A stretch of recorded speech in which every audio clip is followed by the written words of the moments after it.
Hello everyone. अब हम करेंगे चैप्टर नंबर 33 ऑफ सीआरपीसी। एक बार मैं इसे जूम आउट कर देती हूँ। हाँ, चैप्टर नंबर 33 ऑफ सीआरपीसी जो है वो है बेल।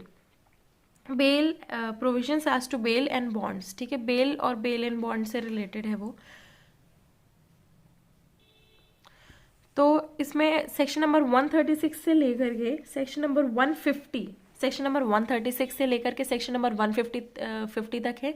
और मैंने इसके कुछ पार्ट्स में डिवाइड किया है। ठीक है, ये पार्ट 1 है, ये पार्ट 2 है, देन इसमें पार्ट 3 एंड पार्ट 4 है। मैं इसको अच्छे से एक बार बताती हूँ। एंड 5th पार्ट जो है वो इतना इंपॉर्टेंट नहीं है, बट मैंने एक तरह से उसको मेंशन कर दिया है। ठीक है, अब हम इसके पार्ट्स पे आते हैं। बेल, बेल में क्या है, सेक्शन नंबर 436 ए कि in what cases bail to be taken. Section number 136 जो है हमें बताता है कि कौन से केसेस में बेल जो है वो ली जाएगी। देन सेक्शन नंबर 437 जो है वो बेल जब नॉन बेलेबल ऑफेंस है, ये जो है ये बेलेबल ऑफेंस में बेल, ये जो है नॉन बेलेबल ऑफेंस में बेल बताता है 437 में। अब इसमें जो है अमेंडमेंट से 2 सेक्शंस और ऐड किए गए हैं। 436 ए बताता है maximum period for which N under trial prisoner can be detain. ठीक है, इसमें मैक्सिमम पीरियड है कि अंडर ट्रायल प्रिजनर कितने दिन तक डिटेन किया जा सकता है, इसमें उसके बारे में है। This is very much important. And then जो है ये एक पर्सन ह्यूमन राइट से रिलेटेड एक इशू है, इसलिए बाद में ऐड किया। And then section number 437 A bail to require accused to appear before next appellate court. 437 A में जो है पर्पस ऑफ बेल का बताता है कि जो 437 में बेल मिली है उससे क्या होता है कि नेक्स्ट एपिलेट कोर्ट की तरफ के ऊपर प्रोड्यूस किया जाएगा। Bail to require accuse to appear, appearance of person को इंश्योर करने के लिए जो है बेल की जाती है।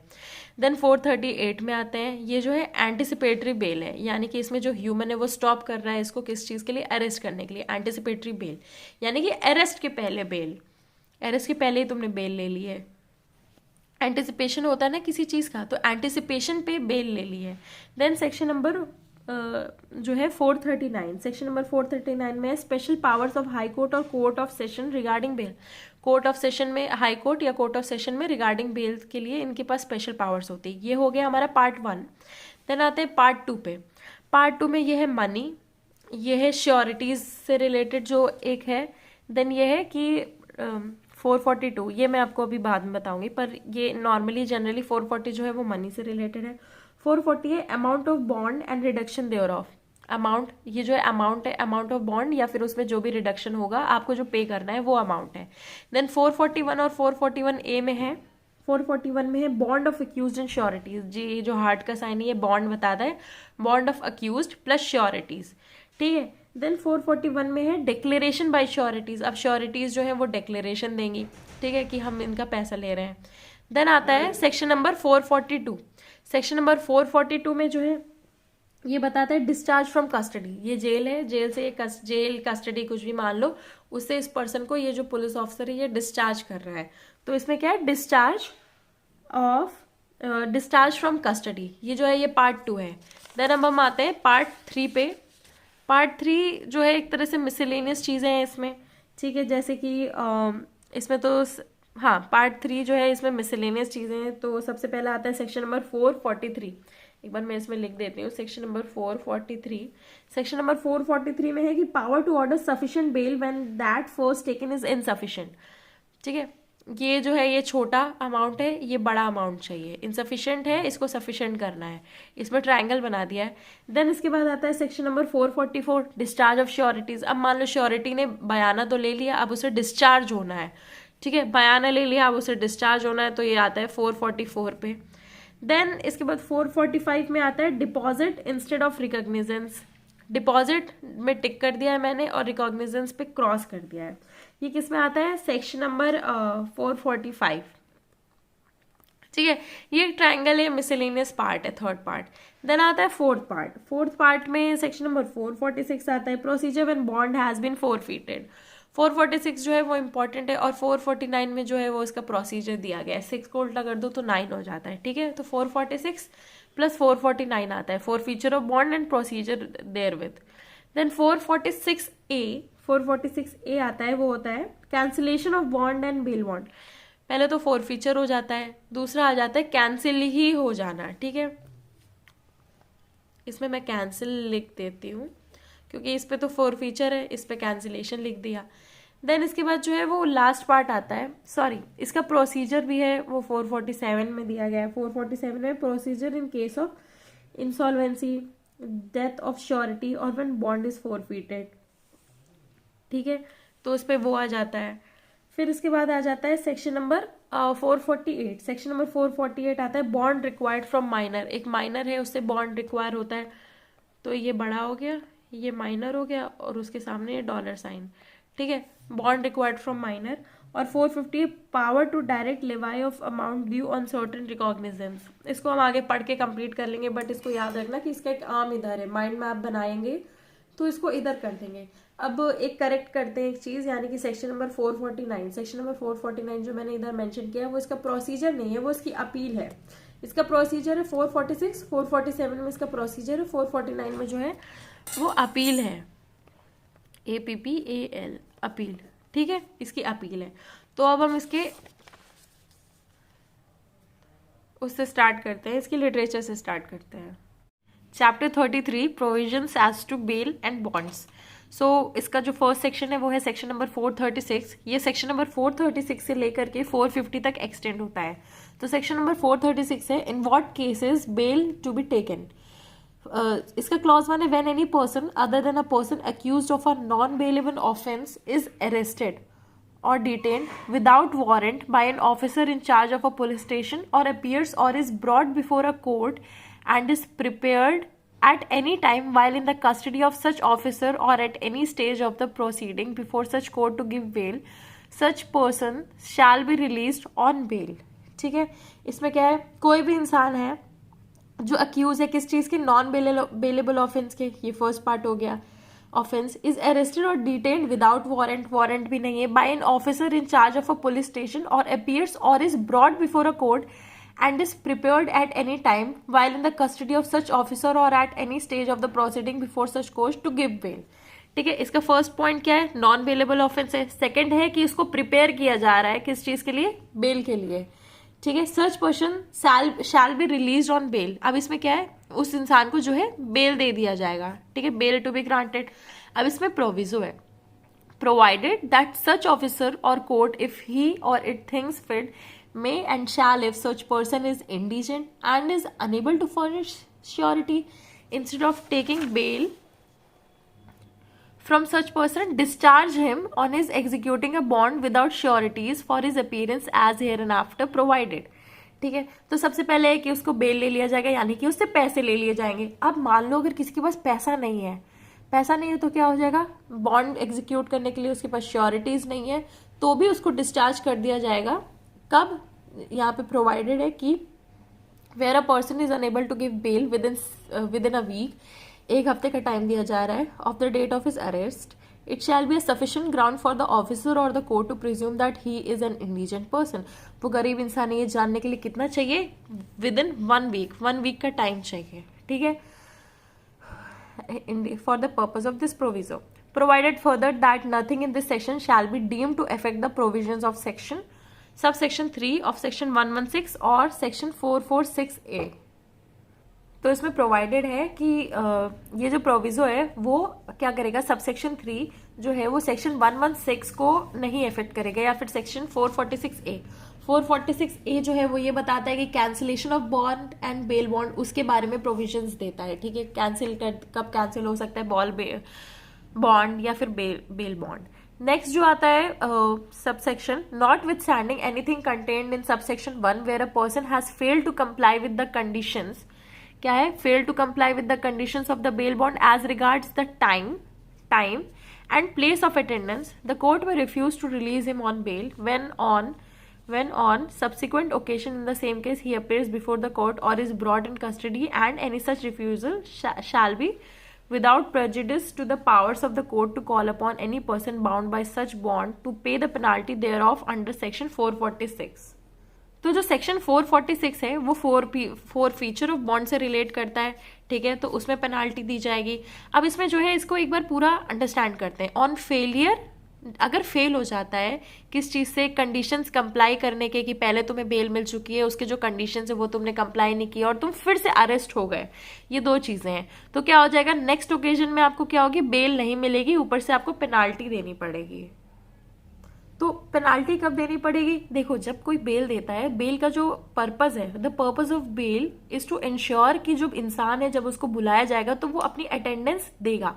पार्लियामेंट में भी लोग अटेंड नहीं करते हैं रेगुलर, उसमें तो उन्हें पैसे मिलते हैं। यहाँ पे क्या है, यहाँ पे तो आपकी कोई गलती थी तो उसमें अटेंडेंस कैसे इंश्योर करे, तो उनका पैसा रखवा लो, पैसा इज वेरी मच इम्पॉर्टेंट है ना, तो उनका पैसा रखवा लो, पैसा रखवा लोगे तो क्या होगा, उनकी अटेंडेंस होगी। तो अगर वही कंडीशन कि टाइम से नहीं आया इंसान, उस प्लेस पे नहीं आया जहाँ पे आना था, तो क्या है, नेक्स्ट टाइम अगर आपकी अरेस्ट होगी या फिर नेक्स्ट टाइम जब आपको पा लिया जाएगा तो आपको छोड़ा नहीं जाएगा, मतलब आपसे बेल ली जाएगी, आपको पेनाल्टी देनी पड़ेगी। ठीक है, नेक्स्ट सेक्शन है 436A, maximum period for which N under trial prisoner can be detain. इसमें क्या है, मैक्सिमम पीरियड बताया गया कि एक जो अंडर ट्रायल प्रिजनर है वो कब तक डिटेन किया जा सकता है, ये काफी इंपॉर्टेंट है।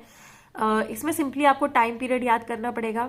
तो फर्स्ट है where a person has during the period of investigation, inquiry या ट्रायल, यानी कि जेल जाने से पहले, आपको सजा सुनने से पहले का जो वक्त है वो उस वक्त के बारे में बात की जा रही है। Under this code of an offence under any law not being an offense for which the punishment of death has been specified as one of the punishments under the law।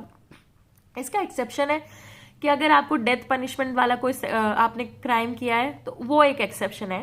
Has undergone detention for a period extending up to 1/2 of the maximum period of imprisonment. क्या है, more than 1/2 of imprisonment अगर आपने कर लिया है तो जो है इसमें आपको period of imprisonment specific for that offense under the law, he shall be released by the court on his personal bond। ठीक है, अगर 1/2 मोर देन 1/2 इम्प्रिजनमेंट हो गया प्लस आप पर्सनल बॉन्ड दे देते हो, क्या, पर्सनल बॉन्ड, ठीक है, विद और विदाउट श्योरिटीज, उसमें श्योरिटीज की जो है एज सच कुछ जरूरत नहीं है, विद और विदाउट श्योरिटीज भी हो सकता है, तो उसको आप रिलीज कर देंगे। अब इसमें एक्सेप्शन है, प्रोवाइडेड दैट द कोर्ट में, ये है provided that the court may after hearing the public prosecutor and for reasons to be recorded by it in writing order the continued detention of such person for a period longer than 1/2 of the said period or release him on bail instead of personal bond with और without sureties. ठीक है, अगर public prosecutor, अब इसमें public prosecutor बोलता है कि जज साहब ये इंसान जो है वो सही नहीं है, तो क्या कर दिया जाएगा, अब उसको जो है या तो बेल पे छोड़ो आप, ठीक है, अब श्योरिटीज भी लगेंगे इसमें, आप बेल पे छोड़ो इस इंसान को, क्योंकि इस इंसान की अटेंडेंस जो है वो फर्दर जरूरी है, बेल जरूरी है, या फिर आप उसको छोड़ो मत, उसका जो डिटेंशन है 1/2 से ज्यादा भी आप कर सकते हो। इसमें भी प्रोवाइडेड है, provided further that no such person shall in any case be detain during the period of investigation, inquiry और trial for more than the maximum period of imprisonment provided for the said offence under that law. अब ये दोनों जो चीजें हैं ये तो आपको समझ में आ गई कि इसमें रिलीज करना है। अब इसमें ये दिया गया है कि कब तक आप डिटेन कर सकते हो, तो क्या है, provided further that no such person shall in any case, किसी भी केस में डिटेन नहीं होना चाहिए, be detain during the period of investigation, inquiry, trial, यानी कि जो एक्चुअल आपकी सजा सुनने से पहले वाली जो चीजें होती, for more then maximum period of imprisonment provided for the said offence of that trial. अब क्या है कि आपको, ये तो आधी सजा के बारे में है, ये क्या है, आपने पूरी ही सजा जो है वो डिटेंशन में काट दी, इन्वेस्टिगेशन, इंक्वायरी, ट्रायल, तो ठीक है, आपको रिलीज कर दिया जाएगा। इसमें एक्सप्लेनेशन है, in computing the period of detention under this section for granting bail, the period of detention passed due to delay in proceeding caused by the accuse shall be excluded.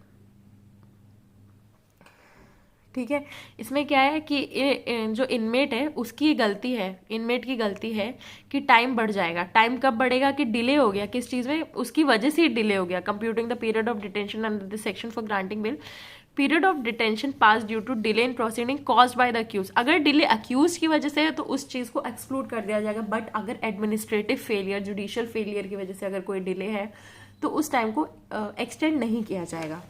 Then आते हैं हम section number 437 पे। 437 है when bail may be taken in case of non bailable offence.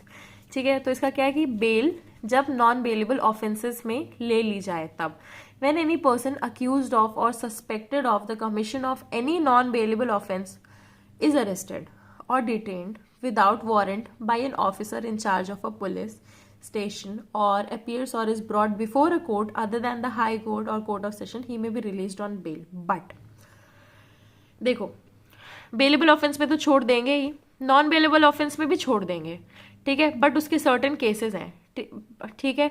तो जो bailable offence है वो है 436, नॉन बेलेबल है सेक्शन नंबर 437, और इसमें भी छोड़ देंगे, बट इसमें जो सर्टेन कंडीशंस हैं, क्या कंडीशंस है? Such person shall not be so released if there appear reasonable ground for believing that he has been guilty of an offense. पहला क्या है? गिल्ट है, यानी कि उसने किया है। सेकेंड है such person guilty of an offence punishment with death और इम्प्रिजनमेंट फॉर लाइफ, उसने काफी बड़ा संगीन जुर्म किया है। जो इसका सेकेंड पार्ट है वो है such offence shall not be so release, such person shall not be so release if such offence is a cognizable offence and he had been previously convicted. उसने बहुत संगीन जुर्म किया है, वो बहुत पहले से जुर्म करता आ रहा है, कॉग्निजेबल ऑफेंस करता आ रहा है।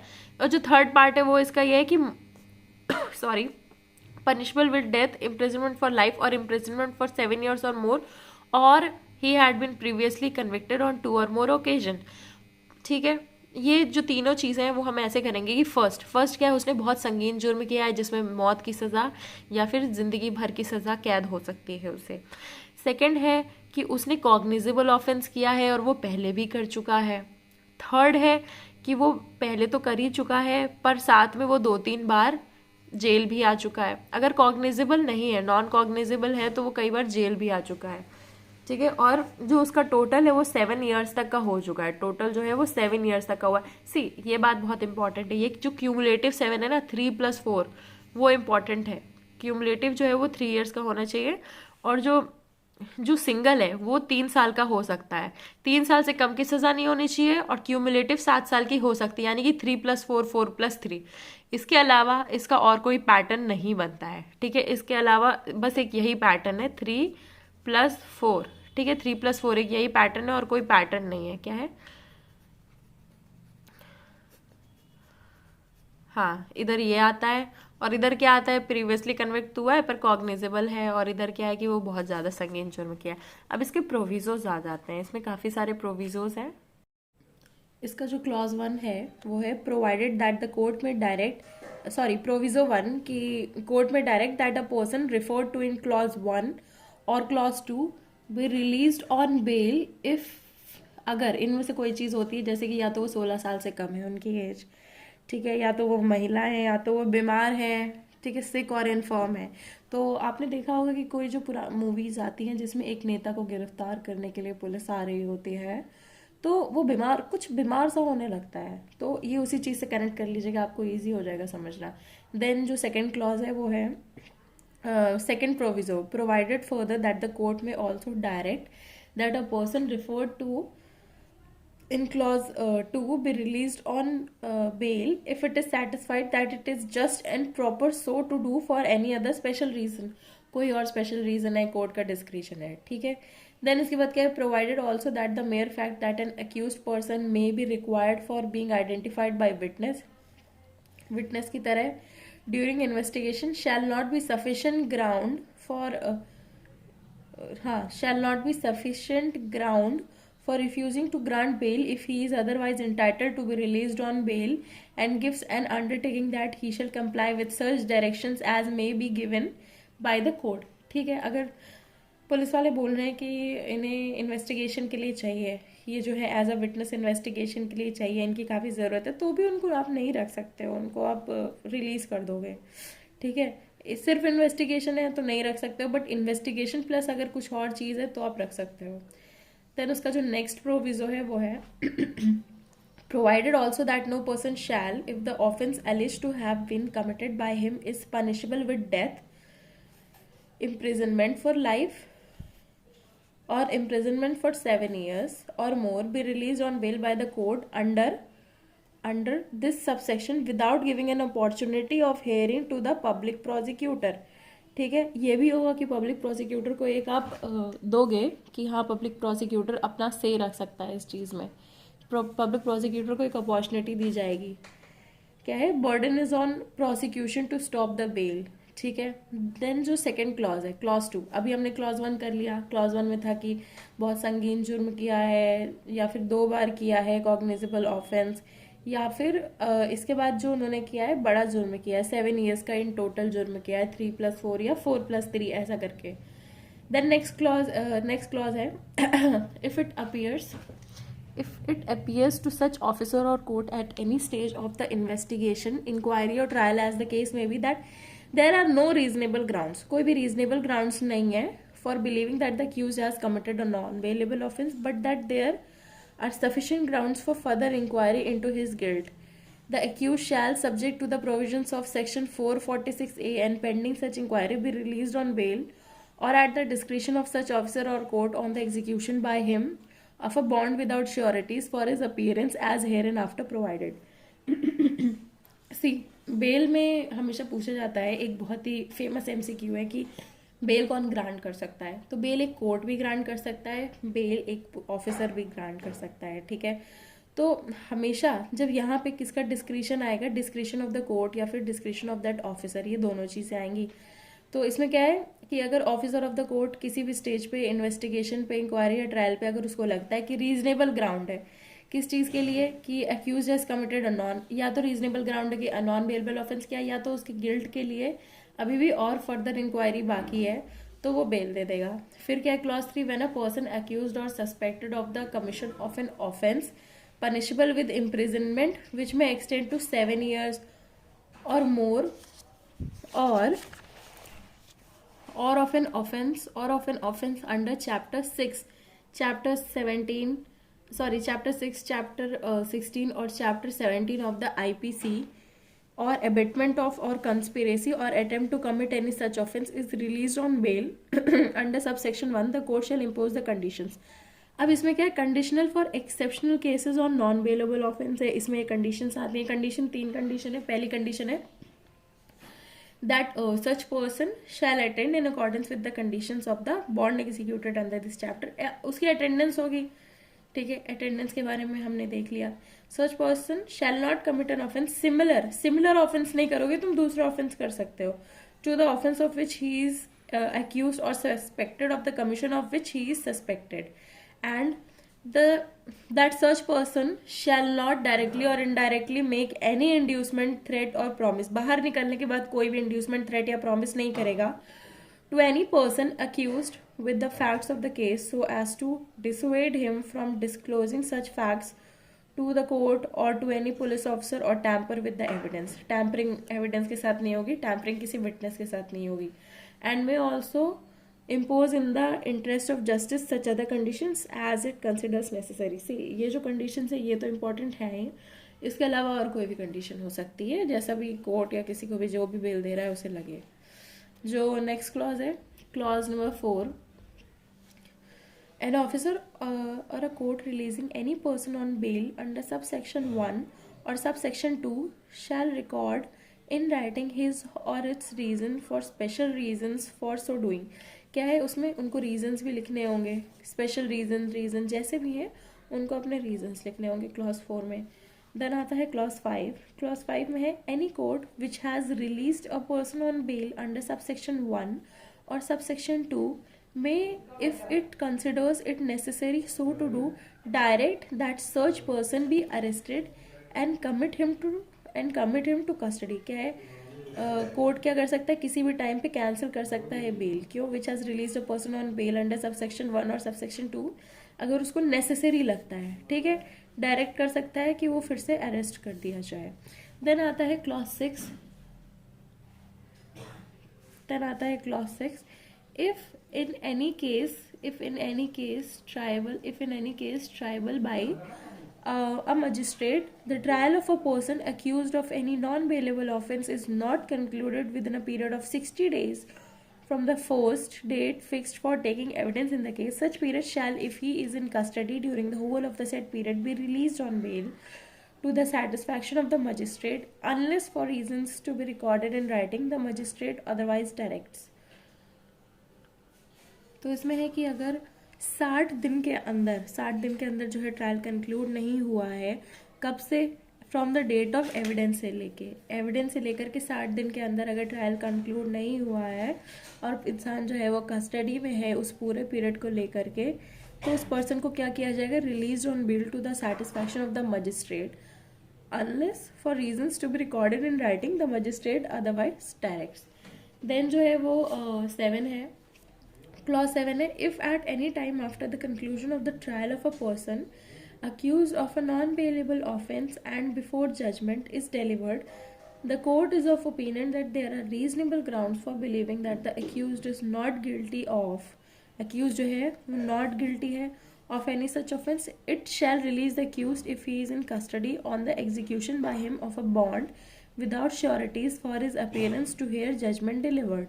उसको रिलीज़ कर दिया जाएगा। सी इसमें जो XYZ जितनी भी चीज़ें बताई जा रही है वो सब उस इंसान को रिलीज़ करने के लिए है। अब हम आता है सेक्शन नंबर 437A पे। इसमें है bail to require accused to appear before next appellate court. Clause 1 बोलता है before conclusion of the trial and before disposal of the appeal the court trying the offence और the appellate court as the case may be shall require the accused to execute bail bonds with sureties to appear before the higher court as and when such court issues notice.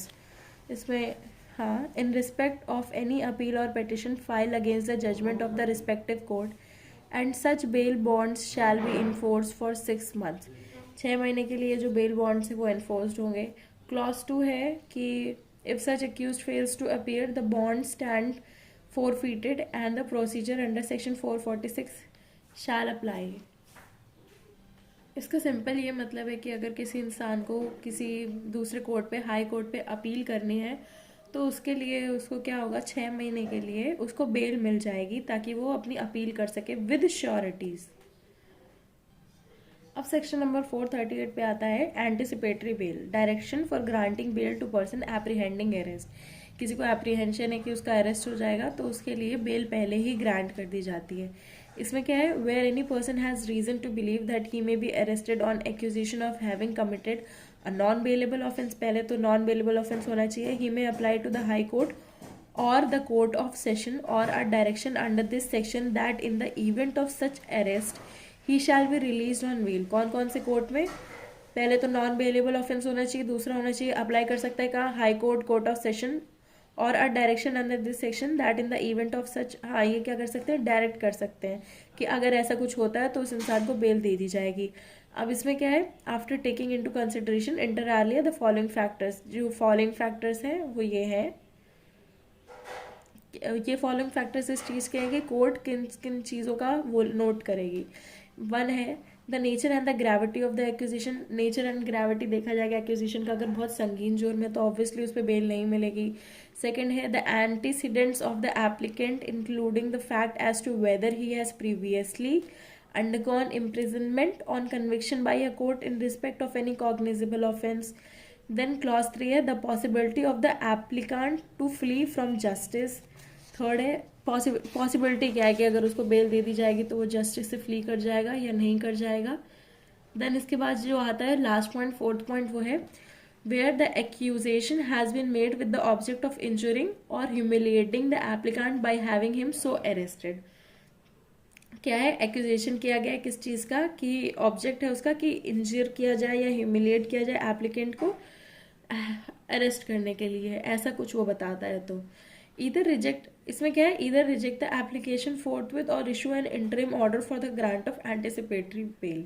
अब इसमें इसका एक proviso है, क्या है, provided that where the High Court or as the case may be the Court of Session has not passed any interim order under this subsection or has rejected the application for grant of anticipatory bail, it shall be open to an officer in charge of a police station to arrest without warrant the applicant or on the basis of the accusation apprehended in such application। इसमें ये बोल दिया जा रहा है कि अगर उसको क्या है, हाई कोर्ट या जो भी कोर्ट है, कोर्ट ऑफ सेशन, उन्होंने पास नहीं किया ये इंटरिम ऑर्डर, ठीक है, और रिजेक्ट कर दिया उसकी एप्लीकेशन को, तो जो ऑफिसर है वो उनको अरेस्ट कर देगा, ठीक है, दे नहीं है बेल। फिर इसके बाद क्या है, 1A, क्लॉज 1A है। क्लॉज 1A में ये बताया गया है, क्लॉज 1A में ये बताया गया है कि Where the court grants an interim order under subsection 1, it shall forthwith cause a notice being not less than 7 days notice. 7 दिन का नोटिस दिया जाएगा together with the copy of such order to be served on the public prosecutor and the superintendent of police. अब जो लोग उसको क्या करेंगे, अरेस्ट कर सकते हैं, उन पे वो नोटिस जाएगा with a view to give the public prosecutor a reasonable opportunity of being heard when the application shall be finally heard by the court. अब क्या है, एप्लीकेशन तो दे दी उस आदमी ने, अब जो लोग उसको अरेस्ट करने वाले हैं उनके पास भी तो नोटिस जाएगी ताकि वो अपना साइड रख पाए. देन आते हैं 1B, जो इसका क्लॉज 1B है, सब क्लॉज 1B, वो है the presence of the applicant seeking anticipatory bail shall be obligatory at the time of final hearing of the application and passing of final order by the court if on an application made to it by the public prosecutor the court considers such presence necessary in the interest of justice.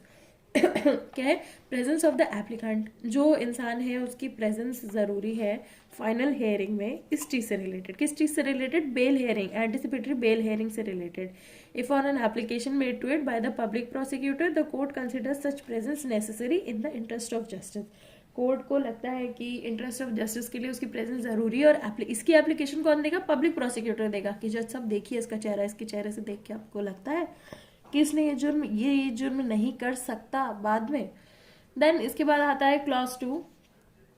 Clause 2 है where the high court or the court of session makes a direction under subsection 1, it may include such conditions in such direction in the light of the facts of the particular case as it may things fit including. अब इसमें क्या है, पहले clause 1 में तो इसकी बात कर दी गई कि ठीक है दे दिया जाएगा, कब कब दिया जाएगा, कब नहीं दिया जाएगा, देने के प्रोसीजर क्या है, नोटिस दी जाएगी, उसका प्रेजेंस ज़रूरी है.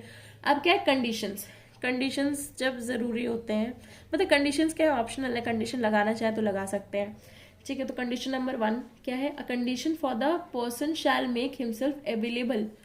किस चीज़ के लिए अवेलेबल, इंटेरोगेशन के लिए, पूछताछ के लिए, जब भी पुलिस ऑफिसर बुलाए, एज एंड व्हेन रिक्वायर्ड.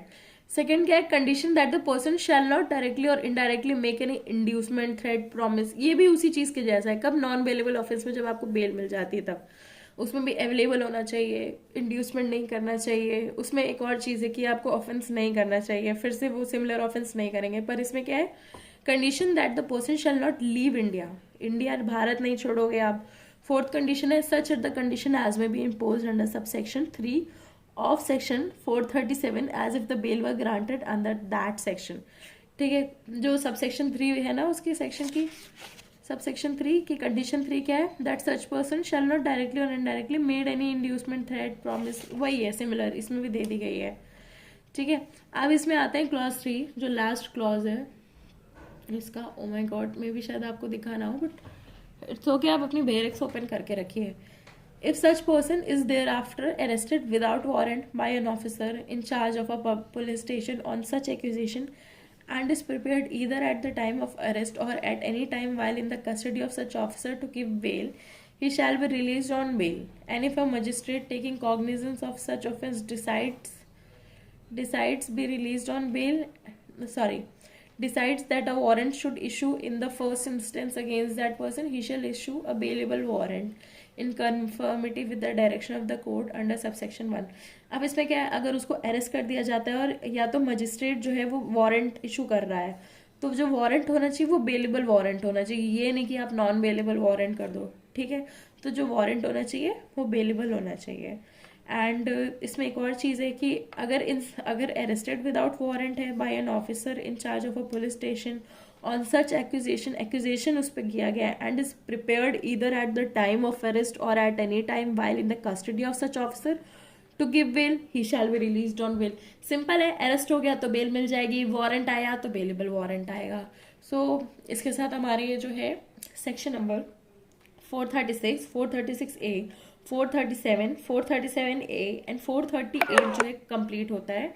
इसके आगे के सेक्शंस जो है हम लोग नेक्स्ट वीडियो में करेंगे, पर इसकी जो ट्रिक्स हैं, ट्रिक्स के लिए आपको यही वीडियो देखनी पड़ेगी. Thank you.